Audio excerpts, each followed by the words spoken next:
The Urxian representative, a massive reptilian being named Drek, made a sound like grinding stones. Their version of laughter. What innovations? Your fusion technology was outdated when we found you. Your medicine primitive. Your understanding of physics laughable. Rivera simply smiled. This was exactly what he had expected. The Council had never respected human potential. That had been their greatest mistake. If we are so primitive, Rivera asked, why did the Council send inspectors to every human research facility last month? The chamber grew quieter. Rivera continued, why did Council ships scan every vessel leaving Earth's solar system? Why did the Volari Intelligence Service try to hack into our defense network 3 times in the past week? Lord Thex's blue skin darkened, a sign of anger in his species. We have the right to ensure compliance with Council technology regulations. Your accusations are baseless and offensive. Rivera placed a small device on the speaking platform. It projected a hologram showing Council ships surrounding human research stations. Another image showed alien hackers attempting to breach Earth's security systems. We kept records, Rivera said simply. We always have. The Council members shifted uncomfortably. They had underestimated human vigilance. It matters little, Thex said, regaining his composure. Leave if you wish. But remember that Council space surrounds your territories. Remember who controls the trade routes, the fuel depots, the communication networks. You will return, Admiral. Primitive savages always crawl back begging when winter comes. Rivera collected his device and straightened his uniform. You have mistaken our patience for weakness, Ambassador. That is unfortunate for you. With those words, the human delegation left the chamber. No shouting, no dramatic gestures. They simply walked away, their backs straight and heads held high. As their shuttle departed from the massive Council station, Rivera's second-in-command, Captain James Foster, broke the silence.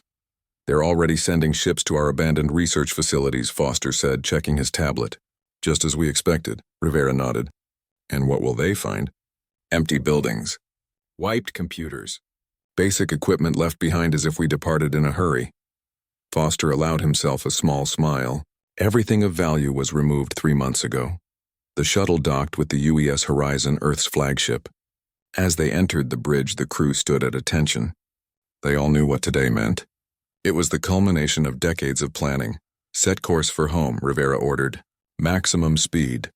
The Horizon, along with 30 other human vessels, disengaged from the Council station. Behind them, they left only a small diplomatic outpost with a skeleton crew, a token presence to maintain communication lines. Admiral, the communications officer called out, we're receiving messages from Council members. The Talarian and Ziv representatives want to speak with you privately. Not surprised, Foster commented. They've always been more reasonable. Decline politely, Rivera said. Tell them we will be open to discussions after a cooling period. Right now we need to focus on the next phase. As the human fleet engaged their engines and prepared to leave Council space, observers might have noticed something unusual. Despite supposedly using standard Council-approved propulsion, the human ships accelerated faster than they should have been able to. Their energy signatures were slightly different than what was registered in Council records. Small discrepancies. Things that would be easy to miss if you weren't looking closely. Things that would be easy to dismiss if you already believed humans were technologically inferior. 3 days later, Rivera stood in a hidden facility deep within the Kuiper Belt, at the edge of Earth's solar system. The room was filled with humanity's top military and scientific leaders. The wall displayed a 3-dimensional map of the galaxy, with human territories highlighted in blue and Council space in red. The Council inspectors have finished examining our abandoned research stations, reported Dr. Elisa Vega, head of Earth Science Directorate. They found exactly what we wanted them to find. And our real progress? Rivera asked. Dr. Vega smiled. Project Phoenix is ready, Admiral. While the Council thought we were struggling with basic antimatter containment, we were actually perfecting quantum-folded shield technology. While they mocked our primitive weapons, we developed energy systems they can't detect, let alone understand. General William Harding, commander of Earth's Defense Forces, stepped forward. Our fleet is at full readiness. The new ships are complete and hidden within the dark matter clouds at these coordinates. He pointed to several locations on the map. And our allies? Rivera asked. The non-Council races are ready, said Ambassador Rebecca Lane. The Farians, the Jocks Collective, the Numari, all the species the Council deemed too primitive for membership. We've been building relationships with them for decades. They're tired of Council exploitation just as we are. Rivera looked around the room at humanity's best and brightest. For generations they had worked in secret, showing the Council only what they wanted the Council to see. They had built backdoors into every piece of technology they had shared. They had mapped Council weaknesses while pretending to be weak themselves. The Council believes we left because we were afraid, Rivera said, because we couldn't compete, because we needed them more than they needed us. He walked to the center of the room where a covered object stood on a pedestal. He pulled the cloth away, revealing a device about the size of a basketball, glowing with a soft blue light.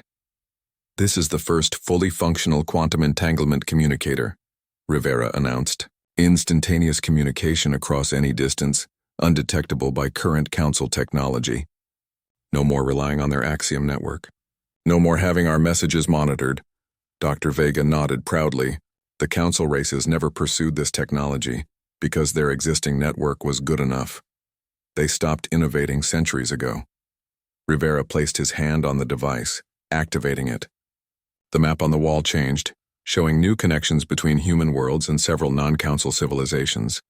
Phase 1 of Project Phoenix is complete, Rivera said. We've left the Council and they think they've won. They think we'll suffer without them. He looked around the room, meeting the eyes of each leader present. Now we begin Phase 2. Now we show the galaxy who humans really are. Outside the hidden base, Earth's solar system continued its eternal dance. To casual observers, nothing seemed to have changed. But beneath the surface, humanity was preparing for something unprecedented. The Council had made a critical mistake. They had invited humans into the galactic community, but treated them as inferiors. They had given humans access to their knowledge, their technology, their systems, never imagining that humans might improve upon it all. They thought humanity left the Galactic Council out of weakness. They would soon learn how wrong they were. And when they did, the stars would tremble.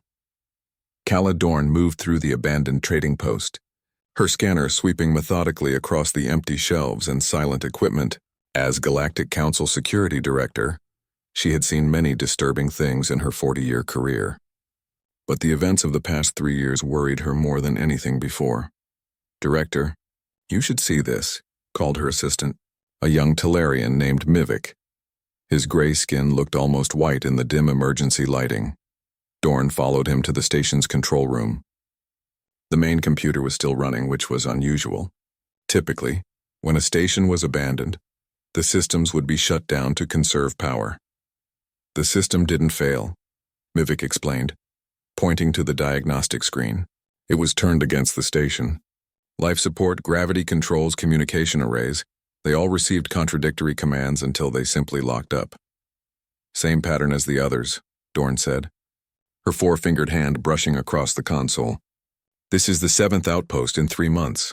All near former human territories, Mivik noted. Dorn nodded slowly. After humanity's departure from the Council, most officials had expected the humans to struggle. Their worlds should have faced economic collapse without access to Council trade networks. Their ships should have been stranded without refueling options at Council stations. Their colonies should have begged to rejoin within months. None of that had happened. Instead, human worlds seemed to be thriving in isolation. And more concerning, Council systems near human space had begun experiencing mysterious failures. What made this station so important? Dorn asked, looking around at the hastily abandoned living quarters. Why target this place? Mivik consulted his tablet. It was primarily a processing center for Axiom crystals. The raw material came from the Jova mining colony, was refined here, and then shipped to Council manufacturing hubs. Axiom, Dorn repeated. The same material used in the Council's FTL communication relays. Yes, the backbone of the Axiom network. Dorn's mind raced, connecting dots. And who installed the computer systems on this station? Mivik checked the records. Terran Digital Systems, a human corporation about 15 years ago. Of course, Dorn whispered. It was the same across all the affected stations. Human-made technology installed when relations were good, now mysteriously turning against its users. The two officials returned to their ship, a sleek council security vessel called the Vigilance. As they prepared to depart, Dorn received a priority message from council headquarters. Admiral Marcus Rivera stood tall as he faced the Galactic Council for the last time. The Grand Chamber, with its high ceilings and ornate decorations, felt cold and unwelcoming. 50 alien representatives from across the galaxy sat in rising tiers looking down at the human delegation with mixed expressions of contempt, curiosity, and concern. "The people of Earth have made their decision," Rivera said, his voice steady and clear in the vast space. After 200 years of membership, humanity formally withdraws from the Galactic Council, effective immediately. A wave of murmurs spread across the chamber. Lord Thex, the blue-skinned Valari ambassador, leaned forward on his platform. His 6 eyes narrowed as he spoke. "Running away, Admiral?" Thex's voice dripped with mockery. "Your species has always been impatient. 2 centuries is barely a moment in galactic politics. Perhaps if humans lived longer, you might understand the value of patience." Rivera did not take the bait. He had dealt with Thex and his kind for 20 years. The Valari and other founding races had always seen humans as useful tools at best and bothersome children at worst. "Our patience is precisely what has run out, Ambassador," Rivera replied. "For 200 years we have honored unfair trade agreements. We have watched our resources shipped off-world for a fraction of their value. We have shared our art, culture, and innovations only to be treated as second-class citizens. Another naval vessel has gone missing," she told Mivik, her voice grim. "The Indomitable. Crew of 300. No distress call, no debris field. It simply disappeared during a patrol near the Cygnus Void." "That's the 5th ship this year," Mivik said, his voice shaking slightly. "All near human space." "Not just near human space," Dorn corrected.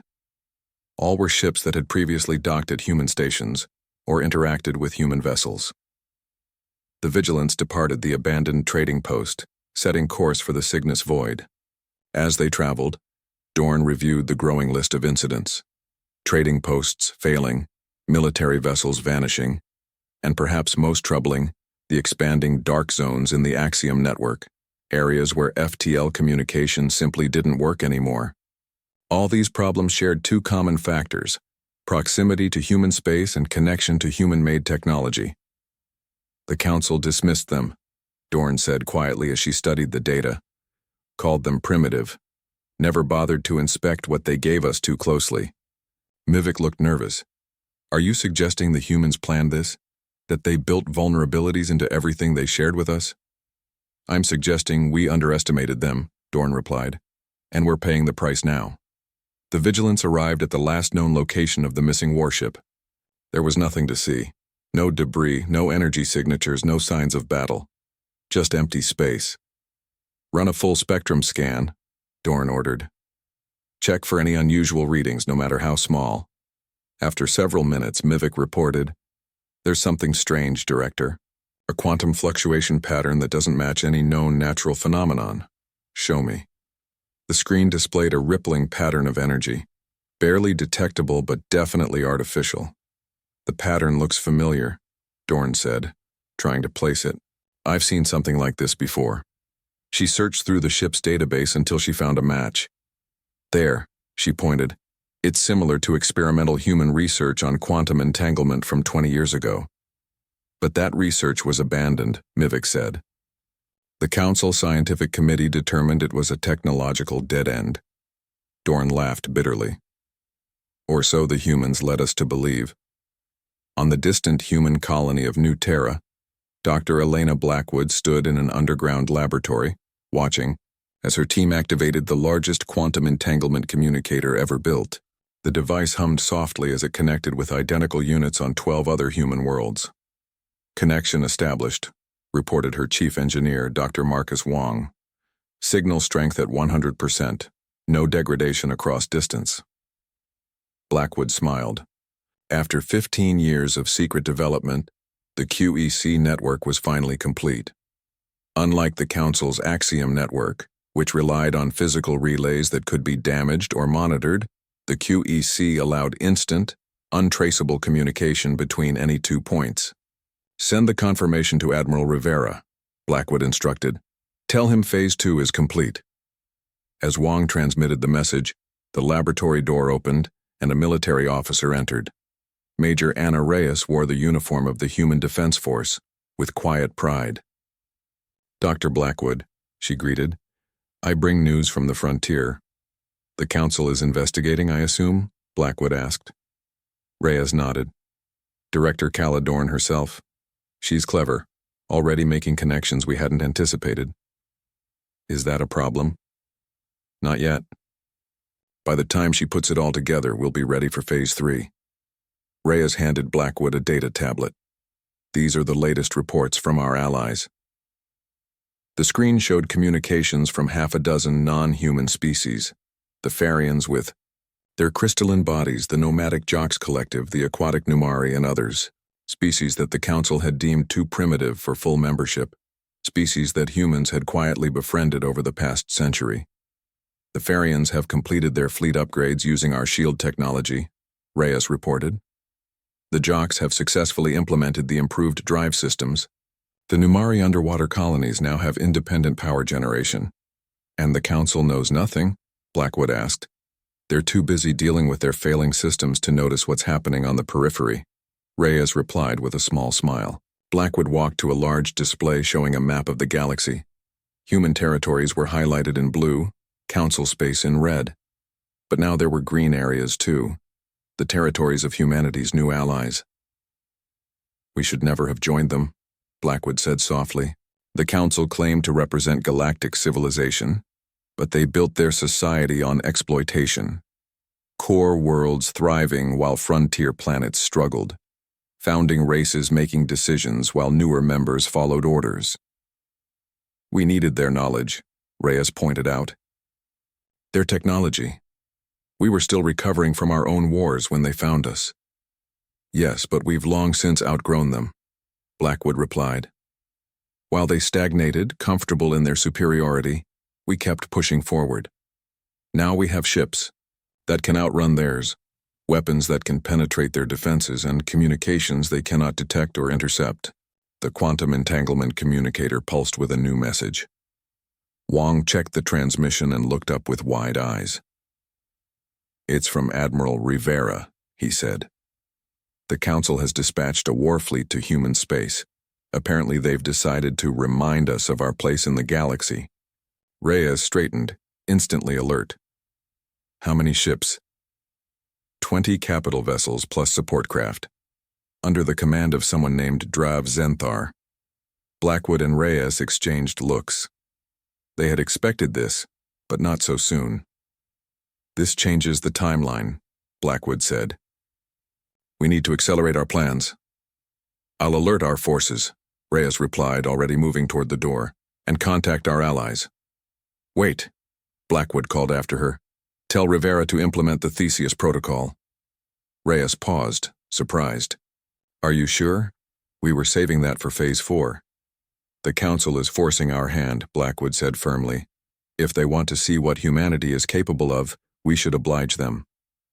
After Reyes left, Blackwood stood alone before the galactic map. She zoomed in on the area where the Council fleet would soon arrive, a seemingly unimportant region of space near the former border between human and Council territories. What the Council didn't know was that this region had been prepared for years. Automated defense platforms disguised as asteroids, sensor arrays hidden in the radiation belts of gas giants, and a small fleet of outdated human vessels, perfect bait for an overconfident enemy. They think we left because we were afraid, Blackwood murmured to the empty room. They're about to learn how wrong they were. Meanwhile, in the Grand Chamber of the Galactic Council, Trade Minister Jorax Vell addressed the assembled representatives with growing urgency. The tall, thin alien's normally pale yellow skin had darkened with stress. The economic disruption spreads, Vell reported. 17 Council worlds now report critical shortages of key components. Manufacturing centers on Valaris Prime and Ziv 3 have ceased production. Transport networks in 3 sectors are operating at less than 40% capacity. Lord Thex, now elevated to Supreme Counselor, waved a dismissive hand. These are temporary adjustments. The human withdrawal affected some supply chains, yes, but our economists predicted full recovery within 1 standard year. With respect, Supreme Counselor, those predictions were wrong, Vel replied. The components we thought were easily replaceable were actually essential. The human-made parts, the ones our engineers dismissed as crude, they were the only ones that could interface with certain legacy systems. Without them, entire networks are failing. Murmurs spread through the chamber as representatives consulted with their advisors. Many had planets suffering from the growing crisis. The humans planned this, someone shouted from the upper tiers. They built their technology to be irreplaceable. Absurd, Thex snapped. That would require foresight and coordination beyond their capabilities. Director Calidorn, standing at the back of the chamber, closed her eyes briefly. The Council's arrogance was their greatest weakness. Even now, facing evidence of human ingenuity, they refused to reconsider their assumptions. As the debate continued, a military officer approached Dorn and whispered in her ear. Her expression remained neutral, but inside alarm bells rang. Commander Drav Zenthar's fleet was about to encounter human forces, and Dorn suddenly had the terrible feeling that they were sailing into a trap. The stars themselves seemed to hold their breath, waiting for the inevitable confrontation. Commander Drav Zenthar stood on the bridge of the Galactic Council flagship Inevitable, watching the stars streak by as they traveled through hyperspace. A veteran of 3 border conflicts, Zenthar had a reputation for quick victories and unwavering loyalty to the Council. His scaled skin, dark green with gold patterns, marked him as a member of the Syraxian elite warrior caste. We will arrive at the human border in 15 minutes. Commander, reported his first officer. A Valari named Nexus. Good. Inform the fleet to prepare for standard intimidation formation, Zenthar ordered. I want weapon systems charged but not targeted. Let's remind these humans of the consequences of their rebellion without firing a shot. Nexus nodded and relayed the orders. The Council warfleet consisted of 20 capital ships and 35 support vessels, an overwhelming force by any standard. Their mission, as laid out by Supreme Counselor Thex, was simple: conduct military exercises near human colonies to demonstrate Council power. Intelligence reports 6 human vessels in the border region, Nexus informed him. Outdated models, likely a routine patrol. Zenthar smiled, revealing sharp teeth. Perfect. They will serve as our audience. The Inevitable exited hyperspace at the designated coordinates, followed by the rest of the fleet. Before them lay the edge of former human territory, marked by a small cluster of asteroids and a gas giant in the distance. As reported, a small group of human ships floated in formation about 10,000 kilometers away. They appeared to be older defensive cruisers, the kind that had been common 20 years ago. They're hailing us, Commander, Nexus said. Ignore them, Zenthar replied. Proceed with the exercise. Formation Delta 6. The Council fleet began to move into an attack pattern, spreading out to surround the human vessels. It was a classic show of force, no actual combat intended, but a clear message. We can destroy you anytime we choose.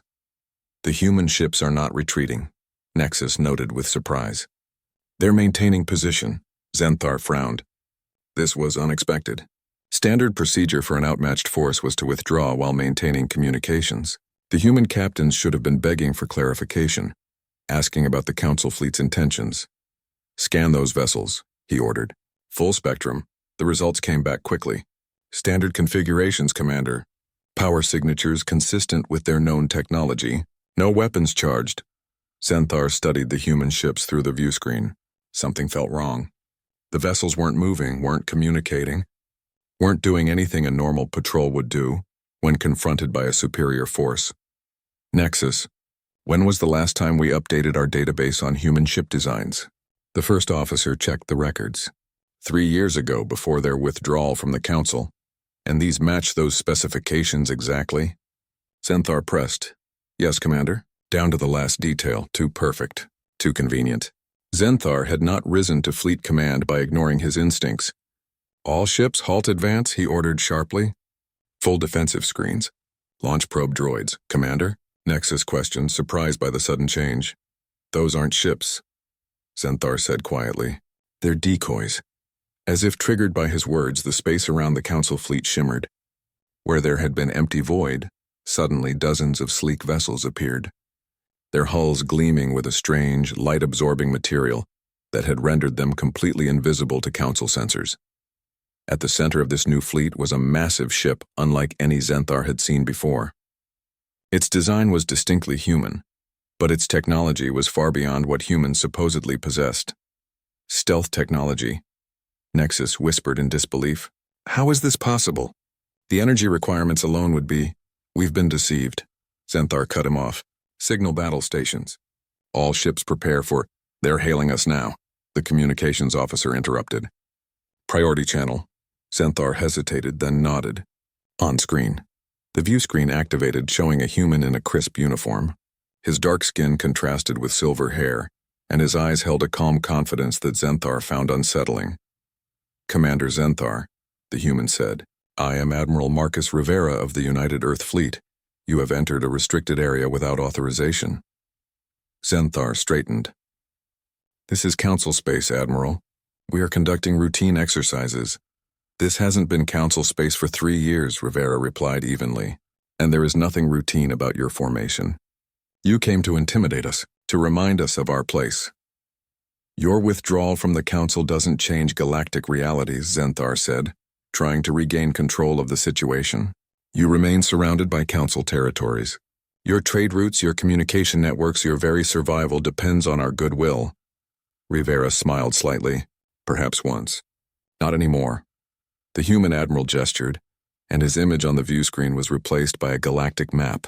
It showed Council space in red, human territories in blue, but also vast regions in green that Xanthar didn't recognize. The green areas represent our new allies, Rivera explained as his image returned. Species the Council deemed too primitive for membership. Species you exploited rather than embraced. They have joined us in what we call the Outsider Alliance. Xanthar felt a chill run down his spine. The green areas surrounded Council space on 3 sides, creating a strategic nightmare if hostilities ever broke out. You're bluffing, Nexus said. Those civilizations lack the technology to pose any threat. They did, Rivera acknowledged. Until we helped them. Humanity didn't leave the Council because we were weak, Commander. We left because you weren't worthy of what we could become. As if to emphasize his point, one of the human vessels moved forward. It was smaller than the Council ships, but sleeker, with an unusual configuration around what appeared to be its engine section.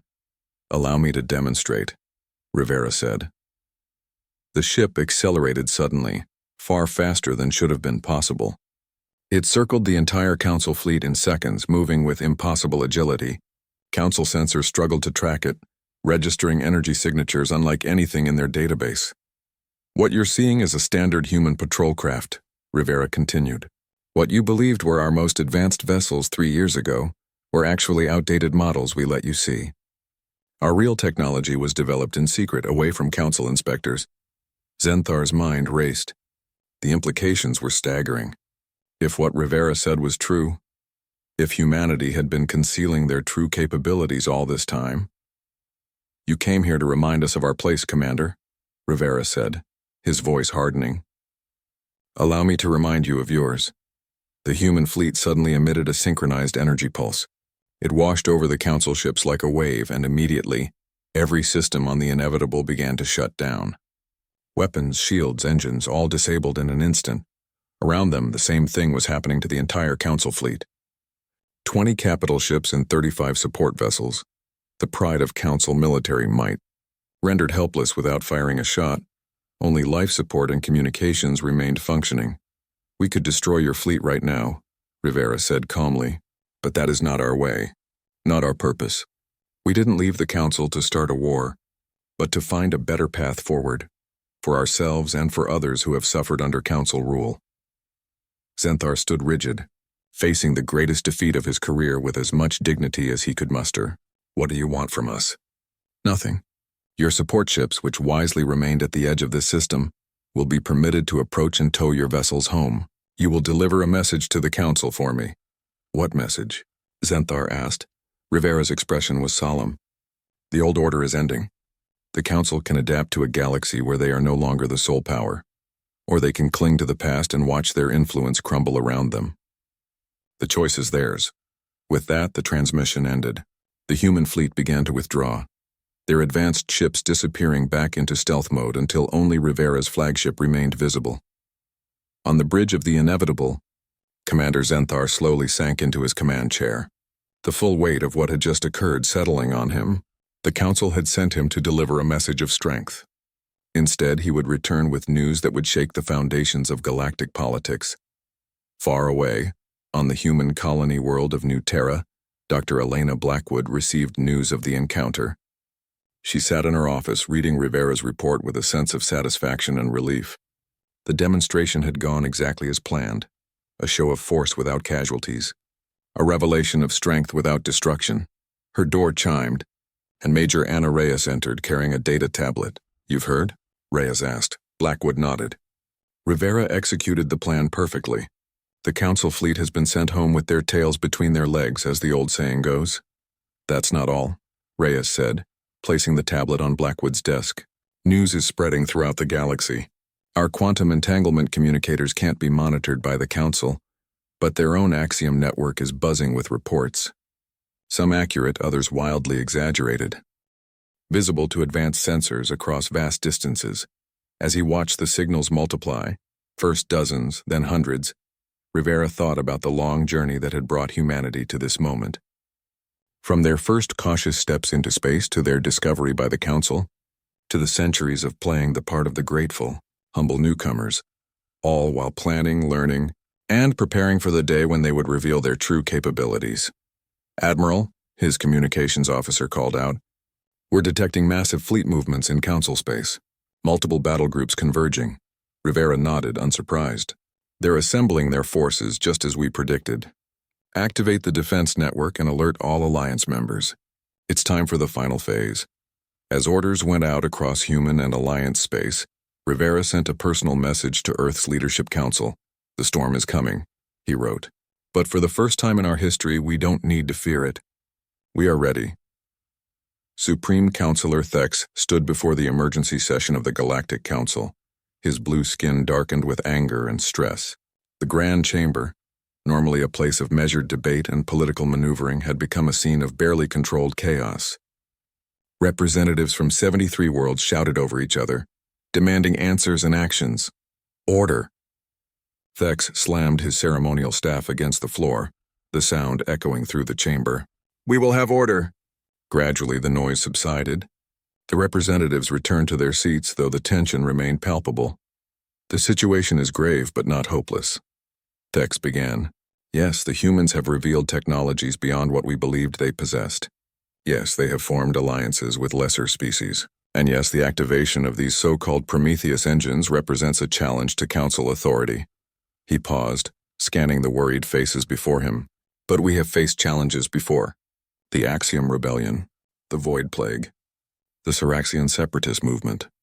Each time, the Council emerged stronger than before. A representative from one of the mid-tier Council worlds stood. "With respect, Supreme Counselor, those challenges came from within the established order. This is different. The humans and their allies are creating an entirely new power structure outside our influence.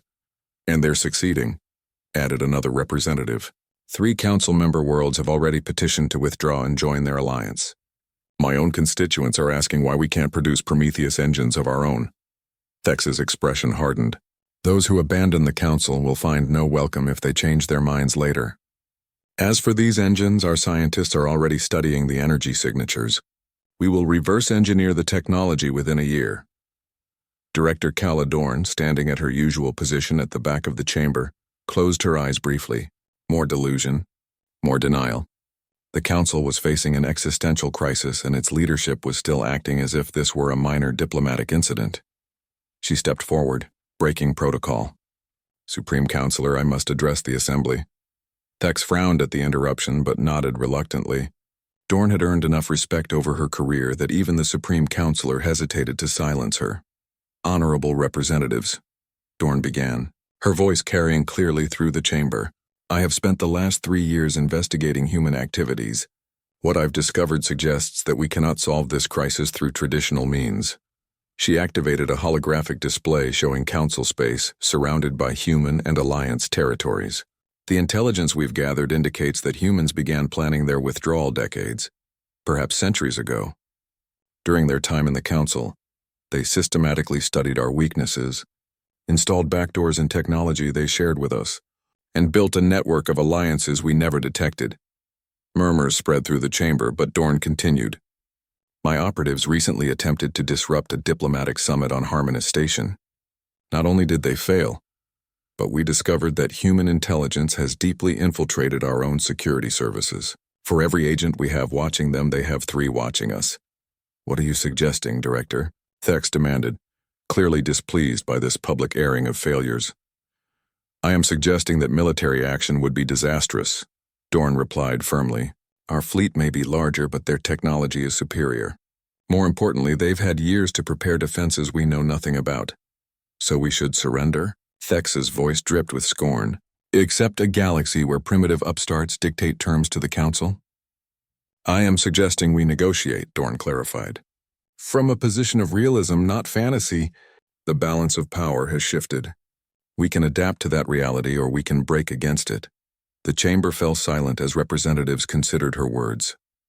Even Thex seemed momentarily at a loss. Into this silence came an unexpected voice. Trade Minister Jorax Vel, who had been quietly monitoring economic data on his tablet, looked up with alarm.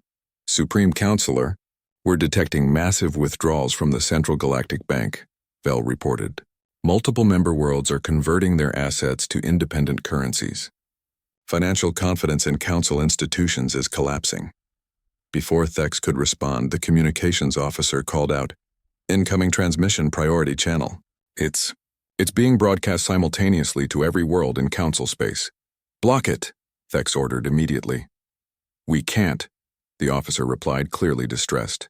They're using our own Axiom network, but with some kind of override protocol we can't counter. The main view screen in the Council chamber activated, showing a human face. It was Admiral Marcus Rivera, his expression serious but not threatening. People of the Galactic Council, Rivera began, his voice reaching not just the Council chamber but billions of beings across thousands of worlds. I speak to you directly because your leaders have hidden the truth. 3 years ago, humanity left the Council. Today, we want you to understand why. The view changed, showing historical footage of human representatives being dismissed and overruled in Council sessions, human worlds having their resources claimed under emergency provisions, human innovations being appropriated without credit. For centuries, the founding races of the Council have maintained a system where they alone hold true power, Rivera continued as the footage played. New species are admitted only to serve, never to lead. Your resources are extracted, your innovations controlled. Your futures decided by those who call themselves your superiors. The view changed again, showing the recent confrontation between Rivera's fleet and Commander Zenthar's forces. The Council representatives watched in horror as their mighty warships were disabled without firing a shot. Your leaders are currently assembling the largest military force in Council history, Rivera said. They will tell you it's to protect you from a human threat. But ask yourselves, in our 3 years outside the Council, what threat have we posed? We disabled Council ships without casualties. We developed new technologies without monopolizing them. We formed alliances without conquest. The screen split to show the dozens of Prometheus engines activating across human and alliance space. What your leaders truly fear is not violence, but choice, Rivera continued. The choice we offer to all species: join us as equals in the Outsider Alliance or remain with the Council. We force no one. We conquer no one. We simply provide an alternative to a system that has exploited many for the benefit of a few. In the Council chamber, Thex was practically shaking with rage. Shut it down, he shouted. Find a way to block this transmission. But the Council technicians shook their heads helplessly. The human broadcast continued uninterrupted. To the leaders of the Council, we say this: the fleet you are assembling will find no enemy to fight unless you create one. Our defenses are formidable, but they are just that, defenses. We have no desire for war or conquest. Rivera's expression became solemn. The choice before you is simple. Adapt to a galaxy where you are no longer the sole power, or cling to an order that is already crumbling around you. With that, the transmission ended. In the Council chamber, silence reigned for several heartbeats before erupting into chaotic debate once more. Meanwhile, In orbit around Earth, Admiral Rivera stood on the bridge of the Defiance, watching as reports came in from across the galaxy. The broadcast had reached every corner of Council space, bypassing official channels to speak directly to the people. Already, public demonstrations had broken out on several worlds, with citizens demanding explanations from their representatives. "It worked better than we hoped," said Captain James Foster, studying the incoming data. 17 more Council worlds have signaled interest in joining the Alliance. Rivera nodded, but his expression remained serious. "What about the Council fleet?" "Still assembling at the rendezvous point," Foster reported. "Over 900 vessels now. The largest concentration of military power in galactic history. And our defenses? The quantum entanglement fields are in position. Defense platforms are online and ready. Alliance forces are at standby alert." Rivera stared at the tactical display showing the massive Council armada. Despite humanity's technological edge, the sheer numbers were daunting. If Thex ordered an attack, the casualties would... The tablet displayed message traffic from across Council space. Stories of the confrontation were being shared on every world, growing more fantastic with each retelling. Some claimed humans had developed teleportation technology. Others said they could control gravity itself. "Fear and rumor," Blackwood said, scanning the reports. "Useful tools in their own right." "There's more," Reyes continued. 3 minor Council races have already reached out through back channels, expressing interest in leaving the Council to join our alliance. Blackwood raised an eyebrow. "Sooner than we expected. People respect strength," Reyes said with a shrug. "And they're tired of Thex and the other founding races making all the decisions." The quantum entanglement communicator on Blackwood's desk pulsed with an incoming message. It was from Admiral Rivera, already back aboard his flagship, the Defiance. "Phase 3 complete," the message read. "Council fleet neutralized without casualties and sent home. Theseus protocol successful beyond expectations. Their weapons couldn't even track our ships." Blackwood smiled as she read the final line. "Proceed with Phase 4. She looked up at Reyes. "It's time to activate the Prometheus engine." Reyes's eyes widened. "Are you sure?" "Once we do that, there's no going back. The Council will know exactly what we're capable of." "That's the point," Blackwood replied. "They need to understand that the balance of power has shifted permanently." She turned to her computer and entered a series of commands. On the screen, a countdown appeared. 48 hours until activation. Meanwhile, in the Grand Chamber of the Galactic Council, Trade Minister Jorax Vell was delivering more bad news. The economic crisis had worsened. Supply chains throughout Council space were collapsing as human-made components failed and couldn't be replaced. Several outer rim worlds were reporting food shortages as transport networks broke down. "The situation is becoming critical," Vell concluded. "We need solutions, not more studies or debates." Supreme Counselor Thex was about to respond when the chamber doors burst open. Commander Zenthar entered, still wearing his battle uniform, his scales dull with exhaustion. Protocol demanded that military officers request permission before entering Council sessions. But Zenthar ignored such niceties. "The humans have deceived us," he announced, his voice carrying through the suddenly silent chamber. Their withdrawal wasn't an act of desperation. It was part of a long-term strategy. He activated a holographic projector, showing recordings from the encounter with Rivera's fleet. The Council representatives watched in shocked silence as the supposedly primitive humans revealed technology far beyond Council standards. "This is what we faced," Zenthar said grimly. "Technology that our sensors couldn't detect. Weapons that disabled our entire fleet without causing a single casualty. And worst of all, evidence that humanity has formed alliances with species all around our borders." The chamber erupted into chaos as representatives shouted questions and accusations. Thex slammed his ceremonial staff against the floor, calling for order. "These recordings could be falsified," Thex said when the noise subsided. "A human trick to make us fear them." "I was there," Zenthar replied coldly. "I saw their ships move in ways that defied our understanding of physics. I watched as every system on my vessel was disabled by a single energy pulse. This is no trick, Counselor. This is the reality we now face."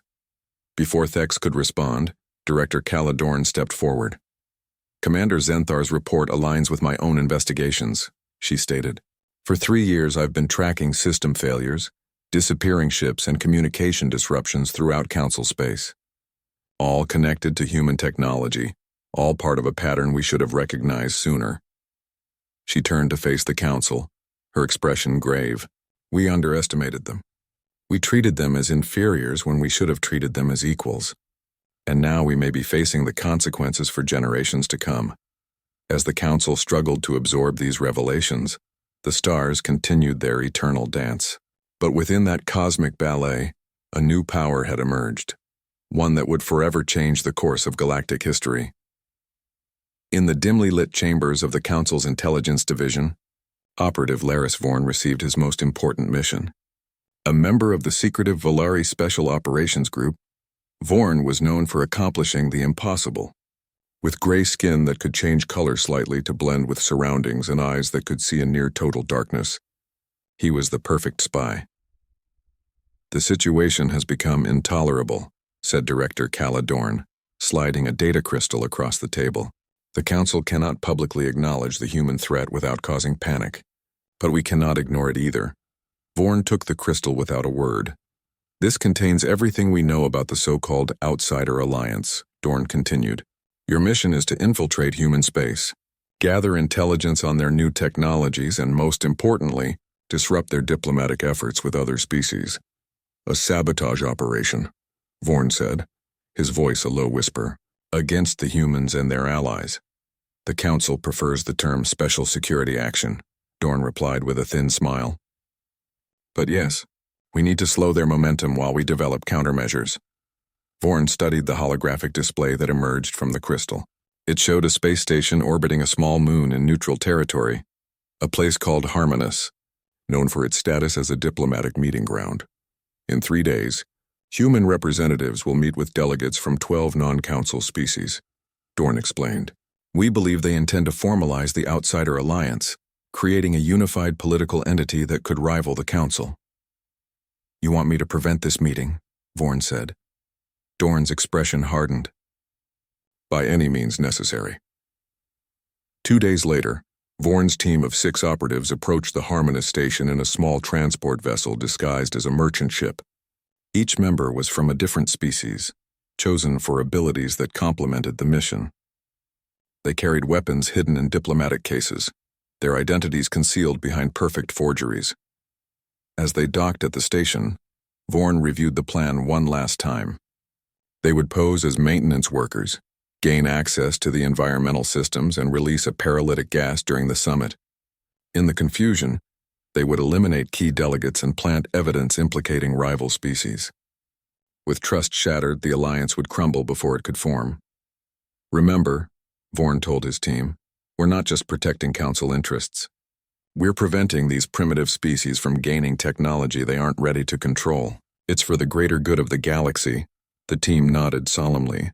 Like all Council operatives, they believed in the natural hierarchy of species, with the founding races at the top, guiding lesser civilizations toward gradual advancement under proper supervision. They disembarked, moving with practiced casualness through the crowded station. Harmonious was bustling with activity as delegates arrived for the historic summit. Security was visible but not overwhelming. This was, after all, neutral territory where violence was practically unheard of. "Our contact should be at Checkpoint 3, Vorn murmured into his subvocal communicator. "He'll provide access codes to the maintenance tunnels." But when they reached the designated meeting point, their contact wasn't there. Instead, a human male sat at the cafe table, sipping a drink as if waiting for someone. "Keep moving," Vorn ordered his team. "Something's wrong." As they turned to leave, the human looked up and smiled directly at Vorn. "Director Vorn," he called out, "why don't you and your team join me? I've ordered refreshments for everyone." Vorn froze, his mind racing. No one knew their real identities. No one knew they were coming. It had to be a coincidence, a case of mistaken identity. But the human's next words shattered that hope. "I'm Major Thomas Ward, Earth Intelligence Service," the human said, still smiling pleasantly. "Your contact Brevik won't be joining us. He's been working for us for about 3 years now. Ever since humanity left the Council, actually." Vorn's hand moved subtly toward his concealed weapon, but Ward shook his head. "I wouldn't," the human advised. "There are 27 weapons currently targeted on you and your team. Some visible, most not." For the first time, Vorn noticed the unusual number of security personnel in the area. Not just station security, but individuals from various species, all watching his team with alert eyes. How? Vorn asked, genuinely baffled. Ward gestured to the empty chairs. Please sit. I'll explain. Seeing no alternative, Vorn signaled his team to comply. They sat stiffly, surrounded by enemies who had somehow anticipated their every move. You're wondering how we knew about your operation, Ward said, his tone conversational. The simple answer is we've known about it from the beginning. From the moment Director Dorn received authorization from the Emergency Security Committee. Vorn's blood ran cold. That meeting had taken place in the most secure chamber in Council headquarters. You see, for each Council operative like yourself, Ward continued, we have placed 3 of our own within your ranks. Your security services, your military command structure, even your governing bodies, all thoroughly infiltrated over the past 2 centuries. Impossible, one of Vorn's team members hissed. We would have detected such extensive infiltration, Ward smiled. Would you? Your species have never truly respected human capabilities. You saw what you expected to see. Primitive beings struggling to keep up with your advanced civilization. You never considered that we might be playing a much longer game. He took a sip of his drink before continuing. While the Council was busy maintaining its hierarchy, humans were studying your weaknesses. We learned your languages, adopted your customs, even modified our appearances when necessary. We became invisible not through technology but through your own prejudice. Vorn's mind reeled as he processed the implications. The Council withdrawal was just one part of a plan centuries in the making, Ward confirmed.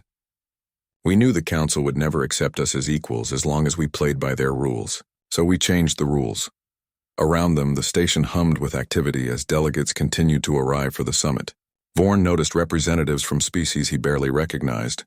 The crystalline Farians, the insectoid Jocks Collective, the gaseous Numari entities in their containment suits. Species the Council had dismissed as primitive or unimportant. You're making a mistake, Vorn said finally. These lesser species aren't ready for advanced technology. By uplifting them too quickly, you risk destabilizing entire regions. Ward's expression hardened slightly. Lesser species? That thinking is exactly why we left. The Council doesn't view the galaxy as a community of equals, but as a hierarchy with yourselves permanently at the top. He leaned forward. We see potential where you see primitives. We see allies where you see subjects, and what happens to us now? Vorn asked, glancing at his team. You'll be detained until the summit concludes, then released to return to Council space, Ward replied. With a message for your leaders. What message? Ward's eyes were steady and serious. The old ways are ending. The Council can adapt or it can crumble, but it cannot stop what's coming. Meanwhile, in another part of the station, Human Ambassador Diana Reeves prepared for the most important diplomatic meeting of her career. Her quarters were simple but comfortable, with a large viewport showing the gas giant that Harmonious orbited. A chime announced a visitor, and the door slid open to reveal an aide. Ambassador. They're ready for you, the young woman said. Reeves nodded, straightening her formal attire. At 56, she had spent most of her adult life in diplomatic service, first representing Earth to the Council, then to the independent worlds after humanity's withdrawal. Any word from Major Ward? She asked as they walked toward the conference chamber. Yes, ma'am. The Council operatives have been contained. The summit is secure. Reeves nodded, relieved but not surprised. Earth intelligence had proven remarkably effective since breaking free from Council restrictions. Their network of agents throughout galactic space provided information that the Council's own security services would envy, if they knew it existed. They reached the Grand Conference Chamber, where representatives from 12 non-Council species waited around a circular table. Each delegation had 3 members, seated beneath the flag of their civilization. The atmosphere was charged with anticipation. Reeves took her place and began the historic meeting. Distinguished delegates, I thank you for coming despite the risks and challenges. Today, we take the first formal step toward a new galactic order, one based on mutual respect and cooperation, not domination and control. She activated a holographic display showing the galaxy, with Council territories in red, human worlds in blue, and the 12 represented species in green. Separately, we remain vulnerable to Council pressure, Reeves continued. United, we create a balance of power that cannot be ignored. The Outsider Alliance will not seek to replace the Council or mirror its structure. We envision a different approach, a genuine federation of equals, where each species contributes according to their unique strengths and receives the support they need to thrive. The delegates murmured among themselves, some nodding in agreement, others still cautious. The Farian representative, a crystalline being whose body refracted light in dazzling patterns, spoke first. Humans have proven their commitment by sharing technology without demanding subservience. But what guarantees do we have that this alliance will not eventually become like the Council, with humans simply replacing the Volari at the top? It was a fair question, one Reeves had anticipated. The founding charter I'm proposing today includes strict limits on centralized authority, she explained. No single species can dominate decision-making. Technology sharing is mandatory, not optional, and any member can leave the alliance at any time without penalties. She looked around the table. We don't want subjects or clients. We want partners. Over the next several hours, the delegates discussed the details of the charter, suggesting modifications and raising concerns. Unlike council meetings where the founding races simply announced decisions, this was genuine negotiation, sometimes heated, but always respectful. As the session neared its conclusion, Reeves received an urgent message on her secure communicator. Admiral Rivera needed to speak with her immediately. Distinguished colleagues, I must request a brief recess, she announced. We'll reconvene in 30 minutes. In her private office, Reeves activated the quantum entanglement communicator. Rivera's image appeared instantly, his expression grave. Diana, we've received intelligence that the Council is preparing a major military operation, he said without preamble. After Commander Zenthar's defeat, Supreme Counselor Thex has authorized the assembly of the largest battle fleet in Council history. Every member world has been ordered to contribute ships. Reeves frowned. We expected some response, but not this scale. How long do we have? 2 weeks, maybe 3. They're mobilizing everything they have. Can we stand against such a force? Rivera's expression was grim but determined. Our technology gives us an edge, but not enough to counter those numbers without significant casualties on both sides. We need to accelerate our plans. The Prometheus engine? Reeves asked. Rivera nodded. Dr. Blackwood reports it's ready. We were planning to activate it after the alliance was formalized, but we may need to move sooner. Reeves considered the implications. The Prometheus engine was humanity's most closely guarded secret. A revolutionary power source that could generate virtually limitless energy without traditional fuel. Its activation would make human worlds completely self-sufficient, free from resource constraints that had kept most civilizations dependent on interstellar trade. But more importantly, it would serve as the final, irrefutable proof that humanity had surpassed the Council technologically. Do it, Reeves decided, and make sure our allies are ready to reveal their engines as well. Rivera raised an eyebrow. All of them. That wasn't scheduled until Phase 5. The Council is forcing our hand, Reeves replied.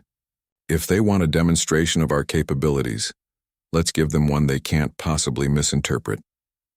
Back in the conference chamber, the delegates had reached consensus on the Alliance Charter. All that remained was the formal signing ceremony, scheduled for the following day. As Reeves prepared to adjourn the session, her communicator chimed again. This time it was Dr. Elena Blackwood. Ambassador, the Prometheus engine has been activated, Blackwood reported. All systems nominal. Energy output exceeding predictions by 17%. And our allies? Reeves asked. The Farians activated their engine 10 minutes ago. The Jox and Numari are initiating startup sequences now. The others will follow within the hour. Reeves looked around at the delegates, feeling a surge of pride and hope. Thank you, Doctor. It seems we're making history on multiple fronts today. After ending the call, she addressed the assembly once more. Distinguished colleagues, I've just received news that I believe will interest you all. At this moment, across human space and throughout your own territories, a new technology is being activated, one that will forever change our relationship with the Council. She activated the chamber's main view screen, showing a live feed from Earth. There, in the heart of the human capital, a massive structure pulsed with blue-white energy. Similar images appeared from other human worlds and then from the homeworlds of the Alliance members. The Prometheus engine, Reeves explained. A power source that requires no fuel, produces no waste, and generates enough energy to support an entire civilization. This technology has been shared with all founding members of our alliance and will be made available to any who join us in the future." The delegates stared in amazement.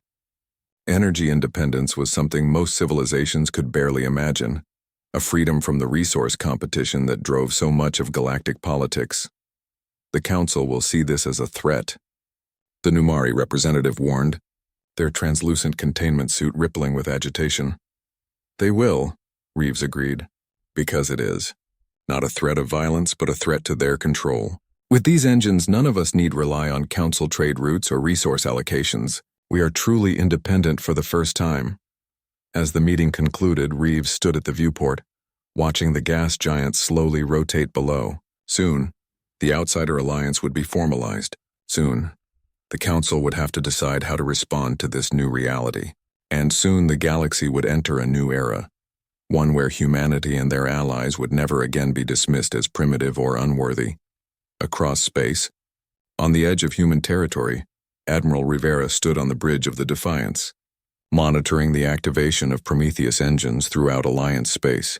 Each one created a distinctive energy signature,